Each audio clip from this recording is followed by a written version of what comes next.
Years. A relatively long time if I were human. Comparatively short time for the motto for which I am. Yet how long these past 5 years have been, they bear the weight of centuries. They bear the burden of your absence, my child, my love, my once eternal love. We spoke of eternal love so long ago. We spoke of forever walking the dark path together, watching the mortal world grow, thrive, breed, age, die, and renew itself over and over again. And we would stalk among them, and on occasion bring one over as our progeny in pale imitation of the mortal coil. And of course, feed upon those mortals, so that our mortal lives will be maintained. But at last, that was just not meant to be. How long ago was it when I came upon you? You were starving, diseased, lying on your belly in the mud, waiting to die. I obliged, and I brought you across to a life beyond death, to an existence that raises you above mortal life and above mortal love. And all that I've asked of you was your undying love and your loyalty. And you gave it to me, willingly, for the better part of 250 years. You rose from a mud-crawling wretch to a powerful and beautiful goddess of the night. It's my love and protection. You became a woman never to be trifled with, nor disrespected. And all that I've asked of you was your undying love. But again, that was just not meant to be. In spite of my love, you still sought the love of another, despite my protection and guidance. You took a mortal in our home in the city.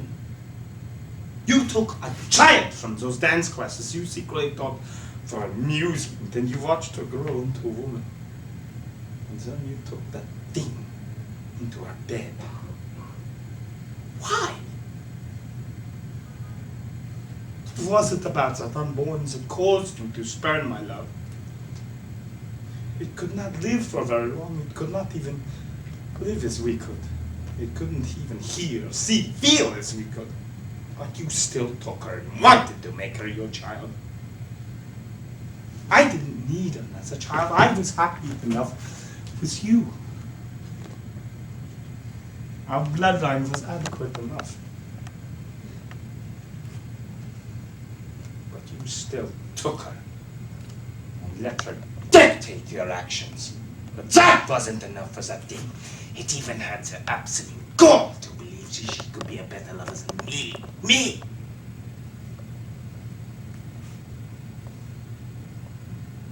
I know I've had my moments of solitude. It is our way, it's a curse of immortality. I realize that they do from time to time. The moments keep me away from you, but perhaps that mortal may have helped with the pain of loneliness. But I will not tolerate some unborn mortal base me in matters of sanguineness. No mortal does that to me and lives. Not even one under your protection.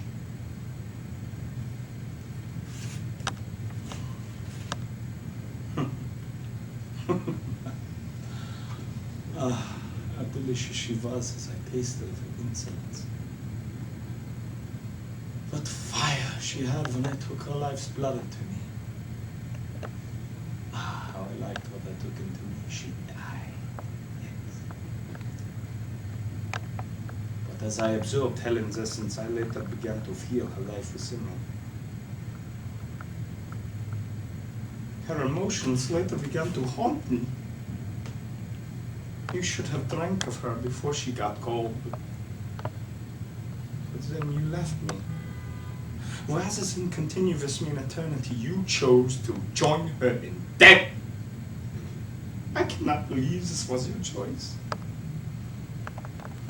To this very night, I cannot fathom your choice. You willed yourself to die. I cannot go on through eternity without you. I cannot go on. Perhaps this love for Helen has brought me to this. Perhaps this void in my heart simply cannot go on. I cannot go on through eternity without you.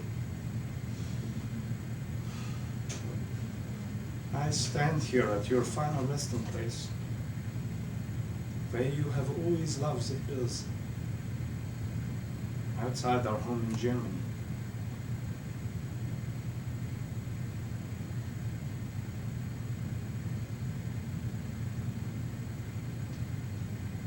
Releases, awaiting the sunrise, awaiting the moment when the sun will release me from this torment. Release this essence of your child. And perhaps, just perhaps, you will forgive me. And perhaps we will all be together again. But until then, I shall wait for you. I shall wait for you!